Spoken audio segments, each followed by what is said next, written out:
我们有缘再见吧。有缘再见。 Halo pecinta Donghua dimanapun kalian berada, semoga baik-baik saja. Kali ini ada Donghua baru yang tidak kalah seru, yaitu Rise of the Dragon Part 2. Oke, tanpa berlama-lama, seperti biasa duduk dengarkan secara seksama sebat rokoknya. Film pun dimulai. Kisah berlanjut di mana saat Kinsan beserta peserta yang lain sudah memasuki tanah terlarang.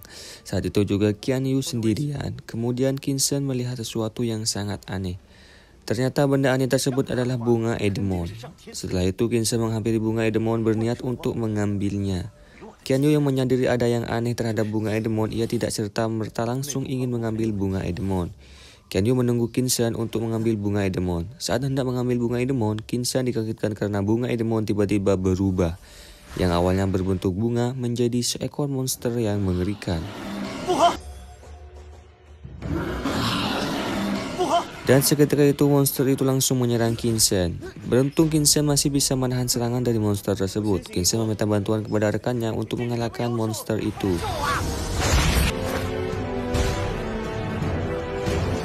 Sedangkan Qian Yu tidak mau buang-buang tenaga untuk membantu Kinsan. Qian Yu buru-buru pergi dari tempat itu.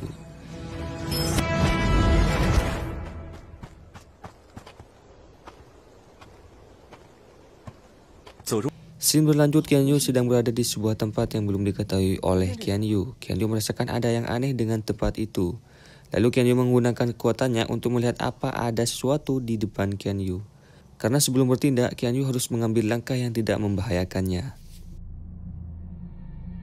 Dan benar saja di depan Qian Yu ada sebuah larangan kuno, yang mana larangan kuno tersebut jika tersentuh maka akan terjadi ledakan. Ya, bisa dibilang ranjau kalau di zaman sekarang ya. Setelah itu Qian Yu pun berjalan perlahan-lahan agar larangan kuno tersebut tidak meledak. Setelah berhasil melalui larangan kuno, Qian Yu menemukan ginseng naga. Seperti biasa, Qian Yu tidak terlalu gegabah untuk langsung mengambil ginseng naga. Ia masih mencari sumber apakah ada monster yang menjaga ginseng naga itu. 但一般天地灵物周围都有妖兽守护。 Beberapa saat Qian Yu menyadari kalau ginseng naga tersebut ada yang menjaganya, yaitu ular langit bersayap. Saat hendak ingin mengambil ginseng naga, tiba-tiba ular bersayap bangun. Tanpa banyak perlawanan, Qian Yu langsung mengambil ginseng naga, lalu Qian Yu buru-buru kabur dari tempat itu.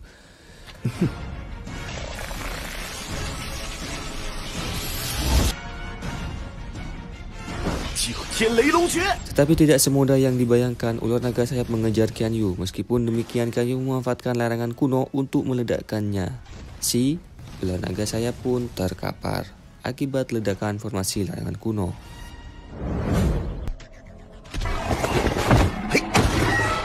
Di tengah pelarian, Qian Yu bertemu dengan beberapa binatang buas. Ya, secara terpaksa Qian Yu harus melawan binatang buas yang menyerangnya. Satu persatu dari binatang buas tersebut terkapar akibat kekuatan Qian Yu.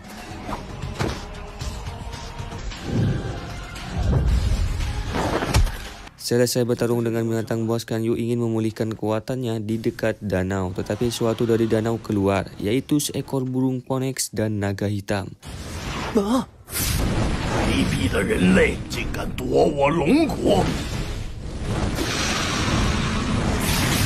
Mereka bertarung satu sama lain. Ternyata naga hitam menyerang burung phoenix karena burung phoenix mencuri tulang naga.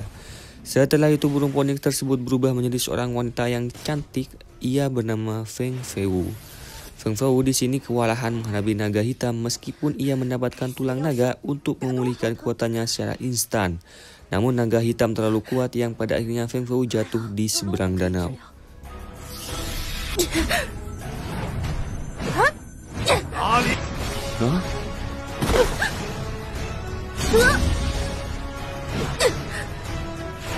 Melihat kejadian itu, Qian Yu bingung dan ragu apakah ia harus membantu wanita di depannya yang sedang terkapar atau ia harus meninggalkannya. Di sisi lain, sang naga hitam mengira kalau Qian Yu adalah rekan dari Feng Feu yang menyebabkan Qian Yu kena getahnya juga. Mau tidak mau, Qian Yu harus melawan naga hitam. Dari beberapa teknik yang Qian Yu gunakan sama sekali tidak melukai naga hitam. Bahkan Qian Yu kalah telak oleh serangan naga hitam.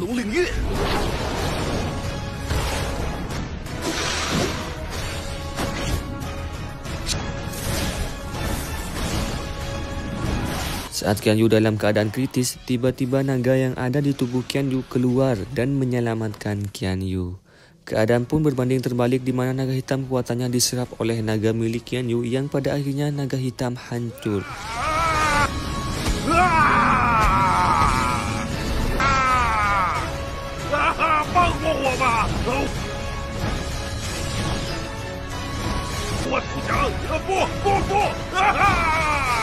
Kemudian naga tersebut kembali ke tubuh Qian Yu. Setelah masuk ke tubuh Qian Yu akibat kekuatan yang diserap sebelumnya, Qian Yu merasakan lebih kuat dari sebelum naga miliknya menyerap kekuatan naga hitam.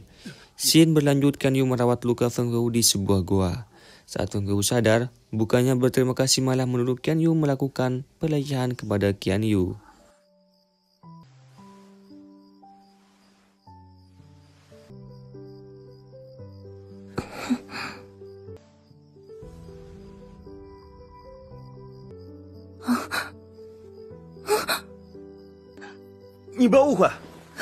Lalu Qian Yu memberikan obat yang ia buat kepada Feng Wei untuk mengobati lukanya sendiri. Namun karena luka yang ada di punggung Feng Wei tidak bisa digapai oleh tangan Feng Wei akhirnya merasa malu. Feng Wei juga meminta maaf kepada Qian Yu dan meminta tolong untuk mengobati lukanya. 那个，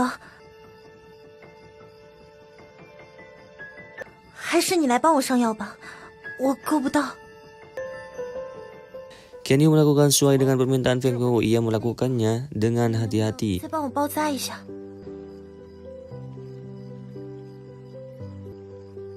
好。 Beberapa menit berlalu, Qian Yu memberikan sebuah makanan kepada Feng Wei dan pada saat itu pula Feng Wei sedang menyerap tulang naga untuk memulihkan kekuatannya. Karena sebelumnya mereka berdua tidak mengenal satu sama lain, Feng Wei memperkenalkan diri kepada Qian Yu dan Qian Yu pun demikian. Lalu Feng Wei mengatakan kalau yang ia serap adalah tulang naga. Tetapi untuk hal ini Feng Wei tidak bisa memberikan tulang naga kepada Qian Yu karena Feng Wei sendiri membutuhkannya untuk meningkatkan kultivasinya. Sebagai balas budi, Feng Wei memberikan sebuah cincin penyimpanan di mana di dalam cincin tersebut ada sebuah obat-obatan yang bisa berguna untuk Qian Yu. 有帮助。多谢。 Keesokan harinya Qian Yu terbangun, ia mencari Feng Wei. Qian Yu kaget karena secara tidak sengaja Qian Yu melihat Feng Wei yang sedang mandi di tengah danau.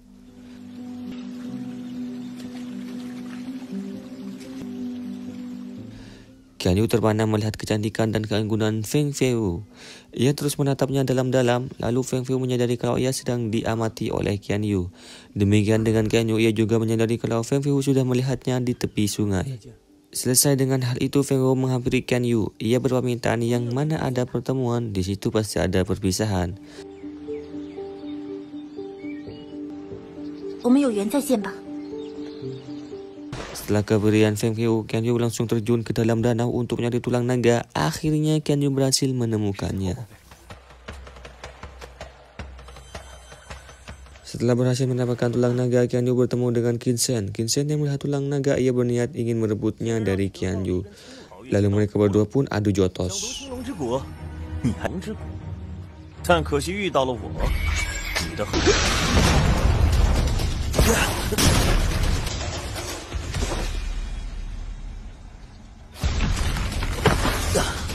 Masing-masing dari mereka saling menggunakan jurus andalan. Nampaknya Qin Shen kewalahan menghadapi Qian Yu.